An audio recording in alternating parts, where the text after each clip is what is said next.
اسرائیل پر ایران نے حملہ کیا اور ایران کے میزائل کو گرانے والا کوئی ہندو ملک نہیں تھا، وہ جارڈن تھا۔ کون تھا؟ جارڈن، جو عرب امارات کا کیپٹل ہے، مسلم کنٹری ہے۔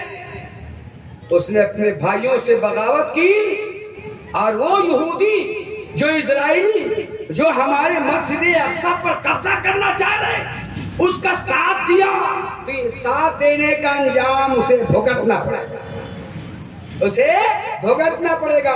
یہ حال مسلمانوں کا ہے۔ دبئی میں مندر بنایا، ان کے باپ کی جاگیر تھی۔ اسلامک ملک میں مندر بنانے کا کس نے رائٹ دیا؟ آپ بادشاہ ہیں تو اپنی مرضی سے چلیں گے۔ اسی لیے علماء نے کہا کہ تم خلفائے راشدین کے طریقے پہ حکومت قائم کرو۔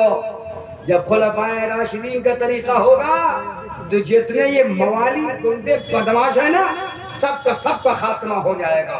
لہذا کوشش کرو، ارطغرل الغازی کی ہمیشہ یہی حکمت رہی، دولت عثمانیہ کو نیست و نابود کرنے والی یہ حکومت سعودی عربیہ، یہ حکومت جس نے راتوں رات دولت عثمانیہ کا خاتمہ کیا، اس لیے کہ اسلامک قانون کو ہٹا دیا جائے اور باپ دادا کا قانون لاگو کر دیا جائے۔ آج مسلمان گہرائی تک نہیں جاتا اور اپنے اسلامک کلچر کو بھولتا ہے۔ ان شہیدوں کو ہم تہہ دل سے سلام کہتے ہیں جنہوں نے دولت عباسیہ میں، عثمانیہ میں اپنا وقت گزارا اور اپنی گردنیں دے کر کے یہ ثابت کر دیا کہ آج بھی اسلام کے نگہبان، آج بھی اسلام پر اپنی جان قربان کرنے والے لوگ موجود ہیں۔ لہذا بھوانی پور والوں، یہ تلخ باتیں مت سمجھنا، ہماری باتوں کو کبھی غور سے سوچنا، کبھی غور سے سوچنا کہ میں نے یہ ساری باتیں کیوں کہی ہیں۔ ہمارے ساتھ ہو رہا ہے، ہم مسلمانوں کے ساتھ، مطلب مسلمانوں کے ساتھ ہو رہا ہے۔ غداری میر جعفر نے کی بنگال میں، اور یو پی میں کون سے کیا میر؟ وہ بھی میر تھا۔ کس نے بہادر شاہ ظفر کو قتل کرایا یا چوری چلوائی؟ بولو، وہ بھی تو ہمارے آپ میں سے تھا نا۔ سراج الدولہ کو پھانسی دلوانے والا کون تھا؟ وہ بھی ہمارے اور آپ میں سے تھا۔ نقصان ہمیں باہر سے نہیں ہوا، اپنے سے ہوا ہے۔ وہ نقصان مت ہونا تو، جو اگر نقصان کرنا ہو نہ سمجھے اس کو پیار سے سمجھا دو، اخلاق سے، آپس میں مت لڑو۔ یہ ڈنڈے تمہارے کام آئیں گے غیروں کے لیے، اپنے ڈنڈوں کو سنبھالے رکھو، غیروں کے لیے کام آئیں گے۔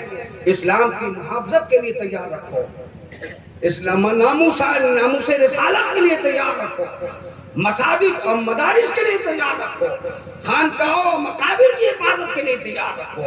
اس کا استعمال جہاں جائز طریقے سے ہو وہاں استعمال کرو، اپنے مسلمان بھائیوں کے لیے نہیں، اس لیے کہ وہ بھی تمہارا بھائی ہے۔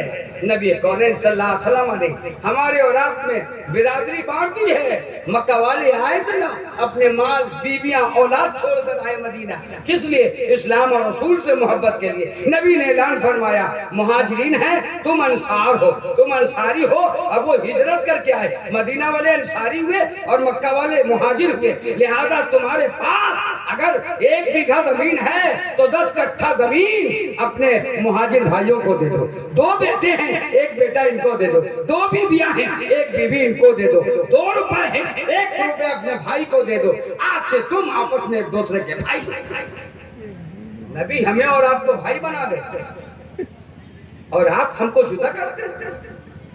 یہ نقصان ہمارے سماج کو ہوگا اور یہی نقصان ہمارے خاندان کو لے ڈوبے گا۔ اللہ تعالیٰ ہمیں اور آپ کو نیک عمل کی توفیق رفیق عطا فرمائے۔ یہ قصہ لطیف ابھی ناتمام ہے، جو کچھ بیان ہوا وہ آغاز باب تھا۔ آمین وآخر دعوانا ان الحمدللہ رب العالمین۔ اب راحت قلوب کا ذکر ظہور ہے، دعویٰ عاشقی کا، تو اٹھنا ضرور ہے۔